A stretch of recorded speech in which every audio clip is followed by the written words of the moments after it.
Cuando estoy acompañando a los otros profesionalmente, yo conozco cuál es la llave y no siento. Esto es en la vida de todos los días con mis amigos, cuando siento sufrimiento en el otro y en mí, lo siento como un puñal y no entiendo por qué esto me ocurre en la vida con mis amigos, que no soporto el sufrimiento y no en la vida profesional. Il faut bien comprendre. Hay que comprender la différence énorme qui existe la diferencia enorme que existe entre quelqu'un qui vient te voir entre alguien que viene a verte en te demandant de l'aide pidiéndote ayuda et une personne de ta famille ou de tes amis y una persona en tu familia o dont toi, parce que à cause de ta sensibilité, tu souffres y tú sufres a causa de tu sensibilidad, mais qui ne te demande rien. Pero que no te pide nada. On ne peut donner de l'aide qu'à celui qui la demande. No podemos dar ayuda más que a el que la pide. Si l'aide n'est pas demandée, y si no, la ayuda no es pedida, il faut rester silencieux. Hay que permanecer silencioso. On ne peut pas prêcher la vérité à ceux qui ont des boules dans les oreilles. Uno no puede predicar la verdad a los que tienen tapones en los oídos.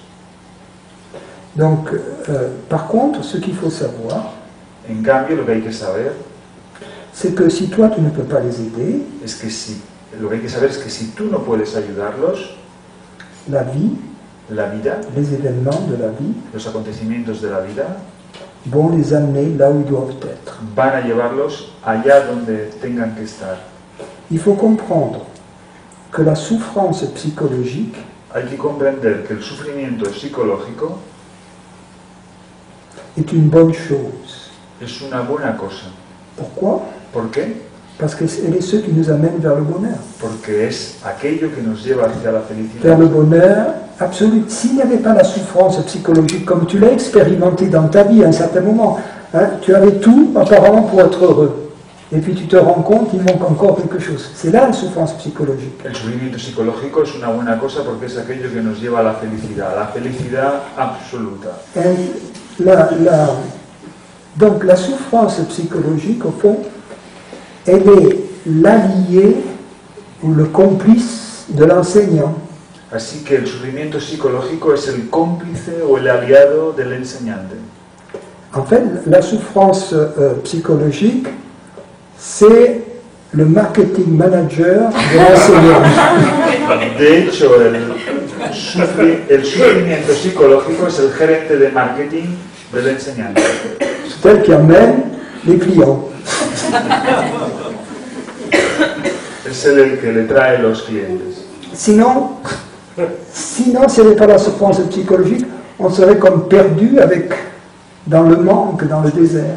Si no hubiera el sufrimiento psicológico, estaríamos como perdidos en el desierto. C'est aussi comme le bon flic et le mauvais flic. Es un poco como el poli bueno y el poli malo.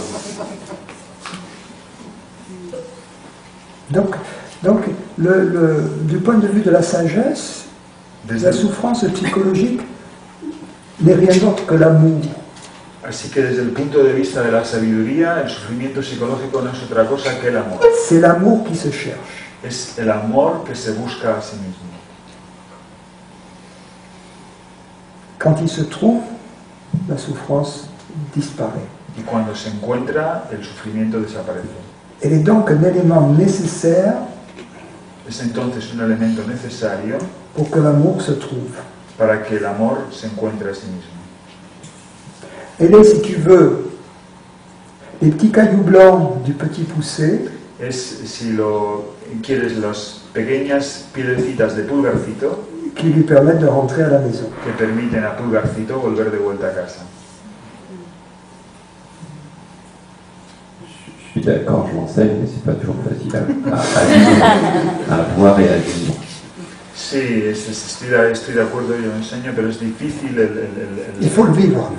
Vivirlo. On ne peut enseigner que ce que l'on vit. Hay que vivirlo. Uno solo puede enseñar lo que uno vive. On ne peut pas enseigner ce que d'autres ont vécu ou disent qu'ils ont vécu. Uno no puede enseñar lo que otros han vivido o lo que otros dicen que han vivido. On peut enseigner ce que l'on vit, on peut enseigner ce que l'on est. Uno puede enseñar lo que uno vive, uno puede enseñar lo que On uno peut es enseigner ce que l'on comprend. y uno puede enseñar lo que uno comprende.